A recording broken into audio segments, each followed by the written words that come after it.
Magkakala lang tayo pag nabigyan na si PRRD. Pauwi. Correct. Diba? Para Tama. tayo lahat. Hindi na kayo mamasahin. Happy na tayo lahat. Right? Yes. Tama. All over Europe. Huwag tayong paasahin. Yeah. Pero Mayor, gusto ko na i-clarify kasi minsan may mga lumalabas, syempre di ko alam, controls niya o whoever, na parang ang pagdating dito ni Amy Marcos, parang pinapalabas nila, parang siya yung bringer of hope for PRRD to go home. I just want to correct that in your own perspective. Meron ba siyang power to bring PRRD hope? Kasi yun yung mga lumalabas sa mga trolls. Kasi, nakauwi na ba si Madam? Nakauwi na. Nakauwi na. Hindi totoo kasi wala man niya nabigyan. Maharlika, hindi kumbinsido kay Senator Amy Marcos. Nagbibigay lang umano ng false hope sa mga kababayang sumusuporta kay FPRRD. O sa madaling salita, pinapaasa niya lamang umano ang mga tao. Ayon pa kay Vice Mayor Baste Duterte, nakauwi na ba si Madam Amy? Kung nakauwi na, then maybe hindi totoo na she will bring him back kasi nasa loob pa man ang tatay ko. Ito at panoorin natin ang buong video at ating pakinggan at bigyang reaksyon mga kababayan. Kaya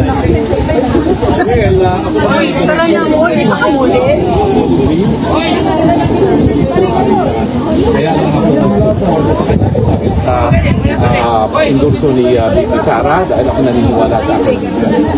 Nagbabago sa nililigan ko. Hanggang ngayon ay bumawak na ng saan ko ang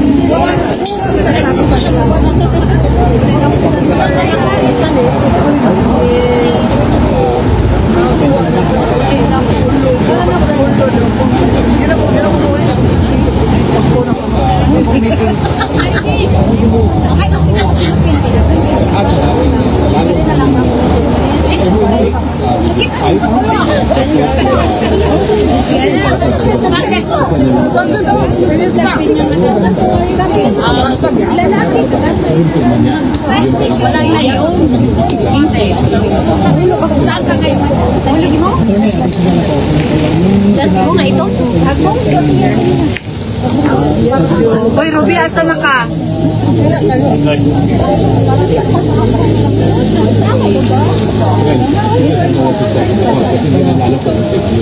minsan kasi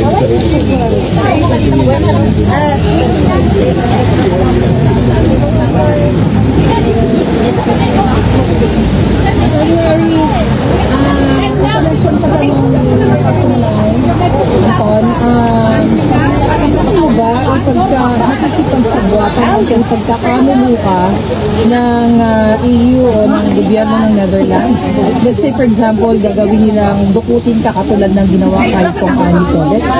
buo naman ang tiwala ko sa legal system ng dahil Netherlands ang galing dapat sa mga hindi sila na champion. Naniniwala ako alam nilang provision ng kahit yung convention ng right of refugee sa asylum seekers na malinaw na pag hindi na-release value application of asylum, hindi ako pwede mapabalik sa Pilipinas kung saan sinasabi ko na napay-victim na nakapilipinas. Yeah, kasi ang understanding ko, no, nung sinabi ni Torre na ikaw ang priority niya, it's like saying, ikaw ang priority niyang susunod na kidnapin. Gumamit lang siya ng magandang salita. Well, mag-ingat siya, no? Dahil sa tingin ko, yung mga Dutch police ay hindi ito tolerate ang kidnapping dito sa kanilang teritoryo. Nagawa nilang kidnapping si Tatay Dilong, pero yan ay sa Pilipinas. Dito naman, hindi magbubulag-bulaga ng bibigyan ng mga Europeans pagdating sa kidnapping sa kanilang teritoryo. Alright. Thank you very much. O, ikaw naman. Ikaw na naman, how? O, ikaw naman. Tanungin mo naman sa Back to you. Natanong na ba yung about kay Torre?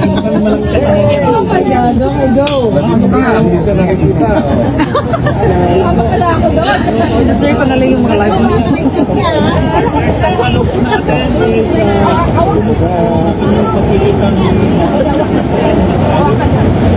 Okay. I think this is the right time. Okay, sa vlog ko nga sinabi ko na ang unang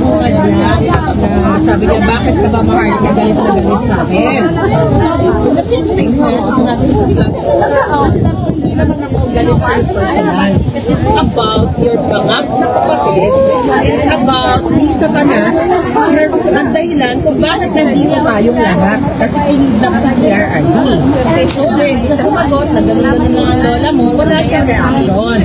Pero kami naman, dahil respect natin si Vice President Sara, dahil birthday niya, at kahit hindi birthday ni Inday, wala naman sa ugali namin na madapa. Bakit naman, di ba? So, ayun. Kasi parang yung virus na nila, may consumo.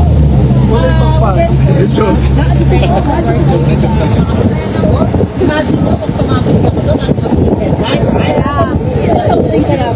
Oo, di ba? So, yun yung reason. Tapos, aside from that, ginawa ko na yung oportunidad na pinakalala ko sa kanya yung biktima ng kapatid niya, at Lisa, si distressed mother, alam niyo naman yan, na hoping na baka magkaroon ng reassurance na, okay, we'll see. Nasa gabi lang sila Dora, nasa lunch kami. So, ikaw naman ng statement na kawawa naman si distressed mother. Pero walang reassurance. Kasi ako, bilang isang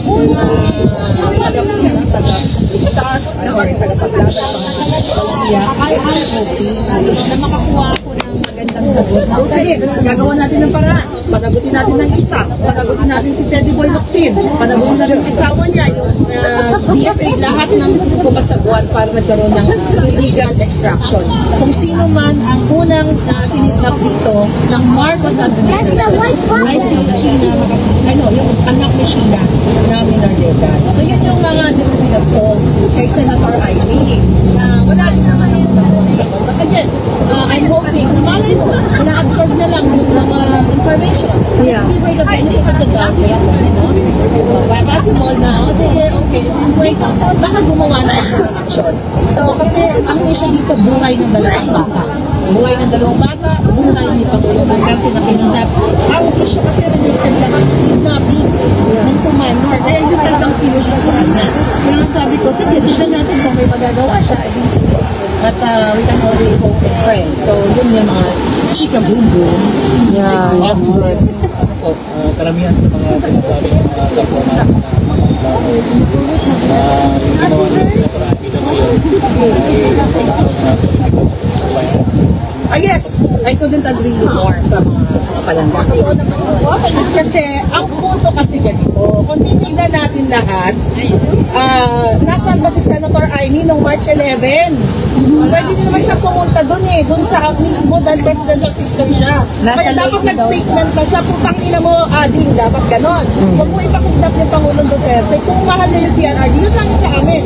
May power din siya Senador siya, kapatid niya yung presidente. Ay, wala naman siya doon Tapos kaya tinanong ko kanina kay Baste na ano tanong ko sa kanya yung sinasabi ni Amy na pwede na para siyang bringer of hope for us. Magwawala lang tayo pag nabigyan na si PRRD. Correct. Diba? Para Tama. tayo lahat, hindi na kayo mamasahin, happy na tayo lahat, right? Yes. Tama. All over Europe, huwag tayong paasahin.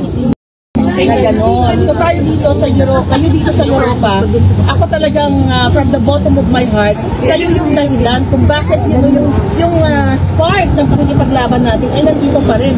Imagine nyo kung kami lang dito, di ba? Kami lang wala kayo.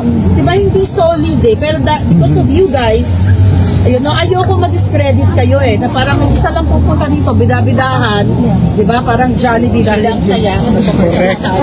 Tapos, di ba, hindi naman magpapauwi yung PRRD natin. Sana magbigyan ng false hope yung ating mga kabayan. It's okay to show support. Di ba? Kami nga dito sabi ko, pwede lang papasok na ako sa ICC. Magpakidap na ako. Anyway, so yun lang. Alam ka, bakit may picture? Yung personal nyo namang pananaw, anong tingin nyo nung reaction nyo nung nakita nyo talaga si Amy Marcos narito? Ako? Wala naman kay Amy, pero ayoko na sa mga Marcos talaga. But I mean, it's politics ba? But I can, I can be casual with her. I can treat her as a friend. But let's not talk about politics. Kasi hindi tayo magkasama dyan. Pero Mayor, gusto ko na i-clarify kasi minsan may mga lumalabas, syempre di ko alam, controls niya o whoever, na parang ang pagdating dito ni Amy Marcos, parang pinapalabas nila, parang siya yung bringer of hope for PRRD to go home. I just want to correct that in your own perspective. Meron ba siyang power to bring PRRD home? Kasi yun yung mga lumalabas sa mga trolls.